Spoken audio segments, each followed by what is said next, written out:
అందరికీ నమస్కారం. ఈరోజు మరలా ప్లాటినం దూసుకుపోయింది. ప్లాటినం వచ్చేసి 10 గ్రాములు వచ్చేసి 1610 రూపాయలు పెరిగింది. మార్కెట్లో 66,800 రూపాయలు ఉంది. మొన్న మధ్య వెండి పెరుగుతున్న విధానం చూసి ఇది ఏకంగా ప్లాటినం బీట్ చేసేలా ఉందిరా బాబా నేను అనుకున్నా. బట్ పడిపోయింది. ఇప్పుడు క్రాస్ చెక్ చేస్తుంటే ఈ ప్లాటినం వచ్చేసి వెండికి దగ్గరగా పోతున్నట్టుగా ఉంది.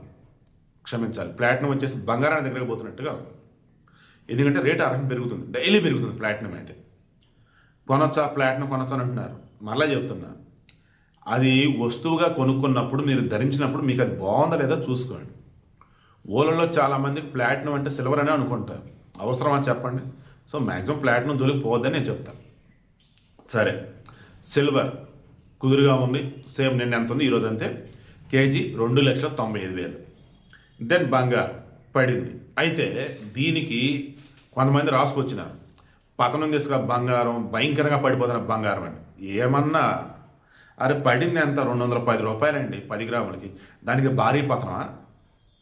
1,61,680 రూపాయలుగా ఉంది బంగారం. 24 క్యారెట్ గోల్డ్ 10 గ్రాములు. 200 రూపాయలు పడింది 22 క్యారెట్ గోల్డ్ 10 గ్రాములు. 1,48,200 రూపాయలుగా ఉంది. నెక్స్ట్ 18 క్యారెట్ గోల్డ్ 10 గ్రాములకి 160 రూపాయలు పడింది. మార్కెట్లో 1,21,260 రూపాయలుగా ఉంది. వాళ్ళు భారీ పతనం అనేది ఎక్కడ రాసుకొచ్చినా మల్టీ కమ్యూనిటీ ఎక్స్చేంజ్లో బంగారం పడిపోతుందట. వెండి కూడా అలాగే ఉందని అంటున్నారు. నేను ఈటీఎఫ్లో పెట్టాను కదా, ఆల్మోస్ట్ మొత్తం తీసేలే. నాకు వచ్చిన ప్రాఫిట్ ఏదైతే ఉందో జస్ట్ కొంచెం పెట్టి ఇంట్రాడే చేస్తున్నా.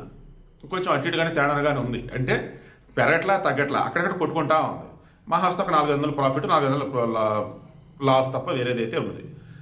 ఎందుకో కొద్ది రోజుల పాటు ఈ బంగారం వెండి అక్కడక్కడ తిరుగుతున్నాయి తప్ప సడన్గా పెరగడం సడన్ తగ్గడం నాకైతే కనిపించట్లా. ప్లాటినం అయితే చక్కగా పోతుంది. బట్ ప్లాటినం జోలికి అయితే మ్యాక్సిమం పోకండి. ఆ ఎక్స్పర్ట్స్ ఎవరంటే వాళ్ళు చూసుకుంటారు. ఇది ఇవాళ రేట్లు.